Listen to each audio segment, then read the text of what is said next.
Hola, ¿qué tal? Bienvenidos a lo básico sobre parlantes. Recuerden, lo básico sobre parlantes. Bueno, aquí tenemos una campana, una canasta de un parlante que una vez lo saqué de un altavoz y el parlante traía lo que era el imán, estaba suelto, estaba bastante suelto, yo lo terminé de quitar. Pero entonces este material es interesante porque le sirve a uno para dar una explicación referente al tema del parlante, de la impedancia, bueno, o de la resistencia que tiene la bobina.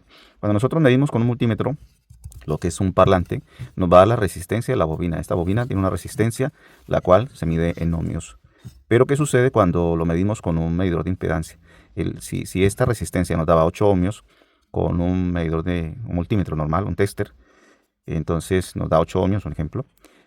Con el medidor de impedancia ese valor va a ser diferente, va a ser distinto, va a ser muy superior, porque a este parlante le va a entrar energía y va a tener un rango de frecuencias esa señal que le va a llegar. Por lo tanto, se va a dar una variación en este parlante en la impedancia, porque este cono, aunque no va a tener una vibración muy elevada, o sea, no vamos a tener unos desplazamientos tan avanzados o tan profundos como lo hace cuando le entra el sonido, sí nos va a dar un cálculo aproximado de la impedancia que puede tener este parlantico. Entonces, esto lo que tenemos aquí, lo que debemos tener presente es que este valor de ohmios que nos marca con un multímetro normal es estando esta bobina quieta. Cuando esta bobina empieza a moverse, cuando empiezan a darse esas variaciones debido a las frecuencias que le entran, porque las frecuencias van a tener, si son bajas, su desplazamiento va a ser mayor, pero va a ser más lento.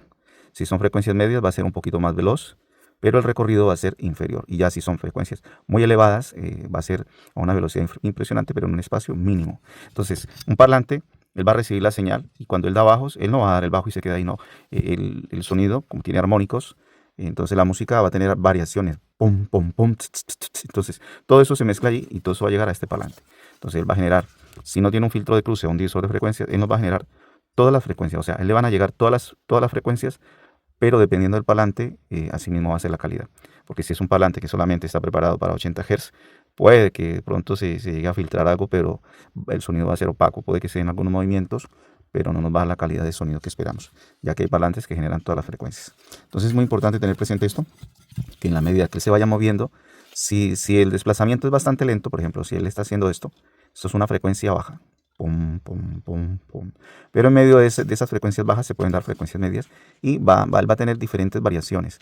Puede ser más rápido. Entonces, el parlante le van a entrar todas esas frecuencias y ya cuando le ponemos el filtro de cruce, lo que es el divisor de frecuencias o crossovers, ella se encarga de que este parlante me genere frecuencias medias o me genere medios y bajos o me genere medios y algo de altos o me genere frecuencias altas.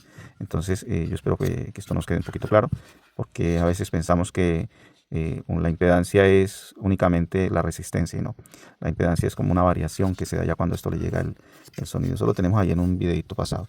También es muy importante lo que son los componentes. Si esta suspensión es muy rígida, el cono va a estar frenado, va a darse movimiento, pero puede modificar las frecuencias. Si la suspensión es demasiado blanda, el cono va a desplazarse un poco más, pero esto tiene un límite. Lo que es esta suspensión con la araña, que es esta parte que tenemos aquí adentro, que se alcanza a ver, o spider, como lo llaman en algunas partes, trabajan en conjunto. Y la función de ellos es no permitir que esto salga demasiado y tampoco que entre mucho y que vuelva a su sitio.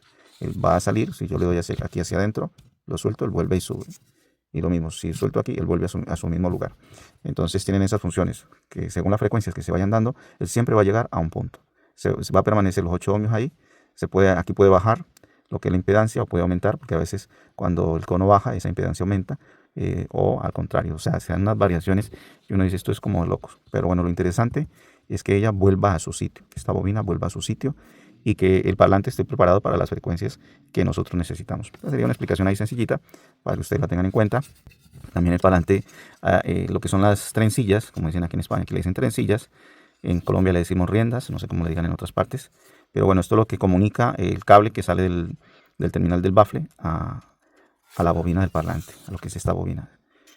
Y esto también pues tiene unas medidas, porque si nosotros lo dejamos demasiado largo, esas trencillas pueden golpear con el cono y nos dan una interferencia, nos producen una distorsión. También el calibre de las trencillas es muy importante. Si nosotros hacemos una modificación de un parlante, que tenga potencia. Se ha roto alguna trencilla porque se reventó, muchas veces se revientan aquí, otras veces se revientan en la parte interna, otras veces, como tienen tantos años, ya están súper recalentadas, se ven hasta negras, y uno las modifica, las cambia por unas nuevas, pero no podemos ponerle unas más delgadas, hay que ponerles el mismo calibre para que sigan teniendo la misma funcionabilidad, porque de lo contrario, si le ponemos un cable más finito, unas trencillas más finitas, pues estas se van a quemar mucho más rápido. Esto también es de mantenimiento. A veces uno piensa que los cables de los baffles no requieren de mantenimiento, y sí, sí requieren de mantenimiento, porque los cables de los baffles a él le van a estar entrando corriente de manera continua, y la corriente, cuando circula por un cable, eso llega un momento donde se puede dar un recalentamiento. Y si yo tengo un baffle de 5, 6, 7, 8 años y lo uso de forma continua, y aparte de ello lo manejo con mucha potencia, probablemente mis cables se dañen. Y lo mismo sucede con los cables exteriores, los que van del amplificador al baffle. Esos cables muchas veces uno los va a ver y están negros, quemados o recalentados. Pierden esa resistencia, y llega un momento donde ya no funcionan, se pueden aislar, se pueden partir. Y esos son puntos bastante interesantes, y a veces uno no le pone atención a ello, pero sí, los cables hay que hacerles mantenimiento. No sé cuánto tiempo, ya los expertos, los profesionales sabrán en qué tiempo hay que cambiar lo que son los cables. Eso es como los cables que van, los RCA o otro tipo o los jack que van de un amplificador al CD, bueno, que hoy en día casi no se usa el CD, o a otro componente. Esos cables llegan a un momento donde eso se daña, eso es cobre, y por lo general el cobre pierde como ese valor, eso le sale un mojo, y ese mojo lo que hace también deteriorar, aislar el sonido, y luego se dan interferencias. Entonces eso pues sería pues como una recomendación, estar pendiente de ello. Y lo otro es pues hablar con el técnico de su región, si usted es un aficionado o si está empezando en el tema, pues también en las revisiones tener presente ello, que al no hacer un mantenimiento en los cables, nuestros altavoces van a perder calidad sonora, o los que comunican un amplificador con otro componente. Bueno, eso sería todo. Chao, un abrazo para todos.